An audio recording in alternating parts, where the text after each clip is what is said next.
despicable.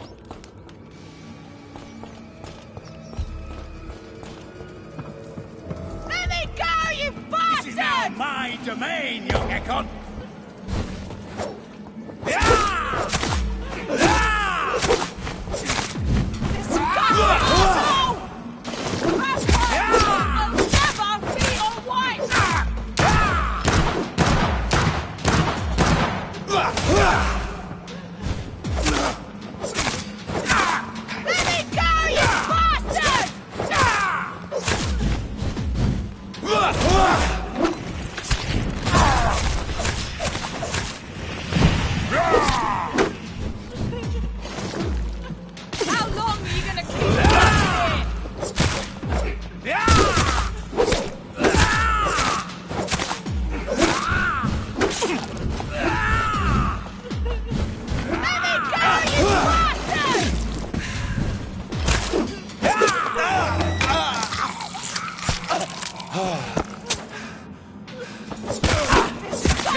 Miss Teasdale, are you all right? How do you know my name? Who are you? My name is Dr. Reed. I managed to track you down thanks to your father. So my father really was looking after me.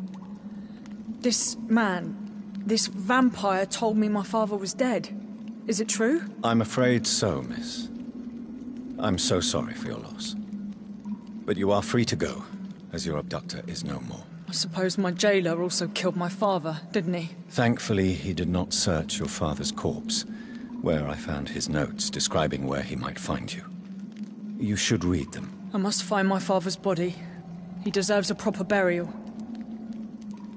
Goodbye, Miss Teasdale, and be careful. Until we meet again.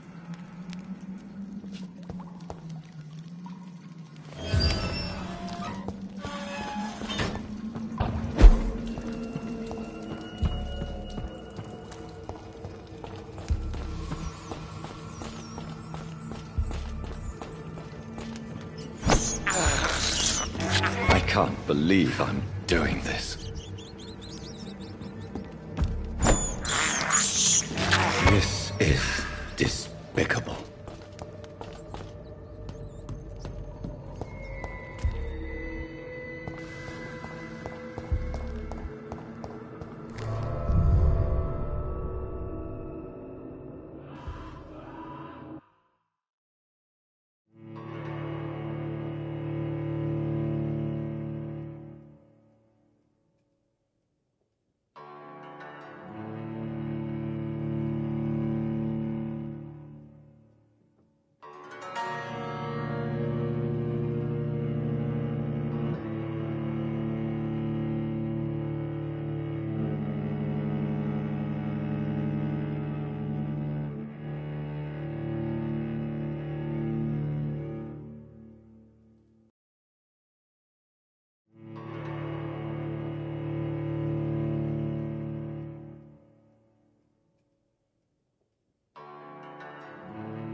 Good evening, Miss Price. I'm Dr. Reed. Do you remember me? Dr. Reed? Yes, of course. You are the doctor who healed me and my mum. Good evening, Dr. Reed. Good to see you too, Carol. Are you all right? Oh, yes. I did not hurt myself recently. I know how to take care of myself now. I'm almost a grown-up.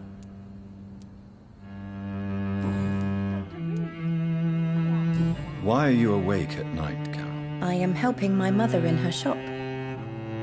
It's not easy, but I'm a grown-up now.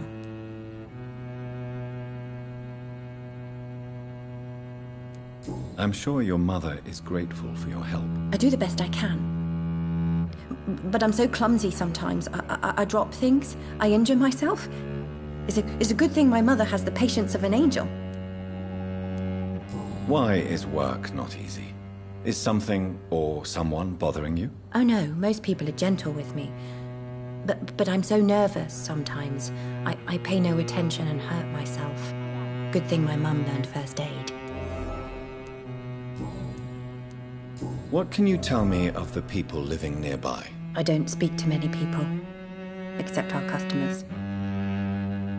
It's not easy to make friends. And with the epidemic, it's even more difficult. What can you tell me about the epidemic? Some of our regular customers have left London. Some others only send their housemaids now. Everybody fears the contagion. I've even seen men with weapons. Have you no friends at all? No. Mr. Nithercote used to pass by and was always nice to me. Does he not come by anymore? No. Mum said he was weird. Always reciting poetry about a girl he'd met in Whitechapel. I wonder who this camellia may be.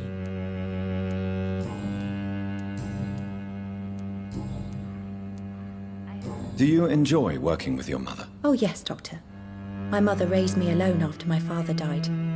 We've always lived together, and she has always watched over me. Do you remember your father? No, I was just a baby then. My mother always told me how strong and good he was. Do you ever think about getting married now you're a woman? Oh no, Dr. Reed. Mum always says I'm still a child who has no idea how tough life can be. No husband would like a clumsy girl like me. Have you ever met the famous Aloysius Dawson? Yes, a very strange man, not very nice. What do you mean? He said he was ready to pay good money for rare books, and then laughed at what we showed him. Goodbye, Carol.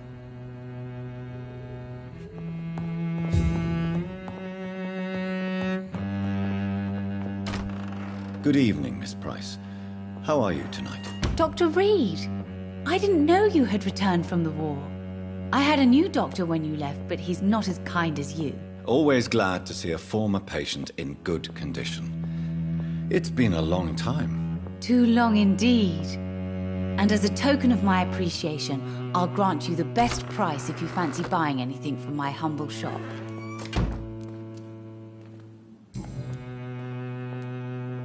Carol's gratitude is exemplary. She seems determined never to leave you. I'm taking care of my daughter as well as I can. It's not always easy, but she's the best gift life gave me. But she'll probably leave you someday to live her own life. Will that be difficult for you? Why would she leave? Children sometimes stay with their parents until the end, for they know no one else will love them as much. What can you tell me about yourself, Miss Price? I'm still managing my shop. The only difference is, since the quarantine, we're open at night. You, on the contrary, seem to have changed a lot. Really? Have I changed that much? It must have been the war and the night shifts since my return. Don't get me wrong, Dr. Reed, you're still handsome. Just maybe a little bit wiser, more serious. It suits you well. Tell me more about yourself. No new fiancé? I remember you were hoping to get remarried. I'm sure you must have a few suitors. Who would marry an old bat like myself with a grown daughter and a little business? As you know, I only fancy handsome men like yourself.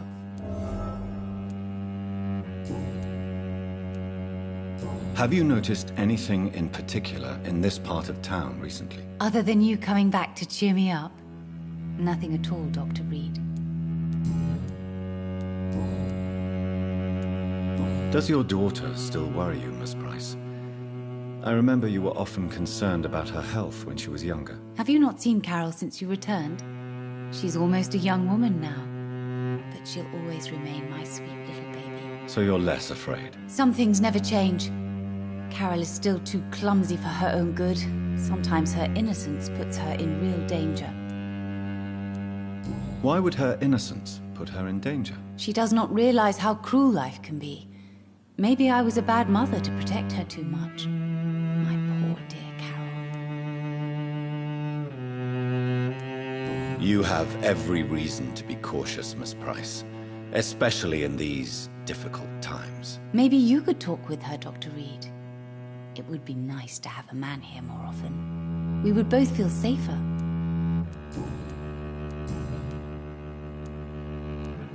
Do you know Aloysius Dawson? Everybody knows him. He's only been to my shop once, though, looking for rare books and other intriguing antiques. Did he buy something from you? No, he left quickly. He almost laughed at my goods. Mr. Dawson may be a rich man, but you can't buy good manners. But isn't Aloysius Dawson known for his philanthropy? That was before his brother Robert died in an aeroplane crash. Since then, the remaining twin has turned into a heartless tycoon. May I look at your goods, Miss Price? It's always a pleasure to have you here, Dr. Reed. Take all the time you need.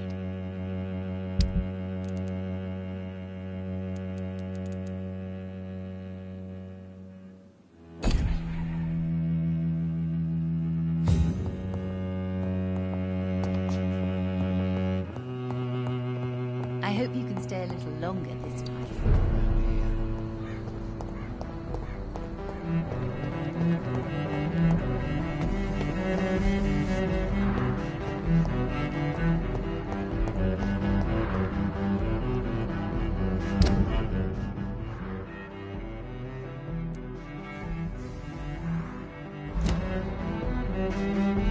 Too many murders to investigate them all, but they will not be forgotten.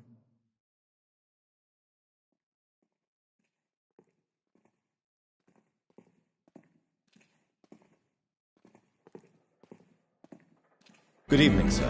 I'm Dr. Reed. Can I be of assistance? Dr. Reed? Dr.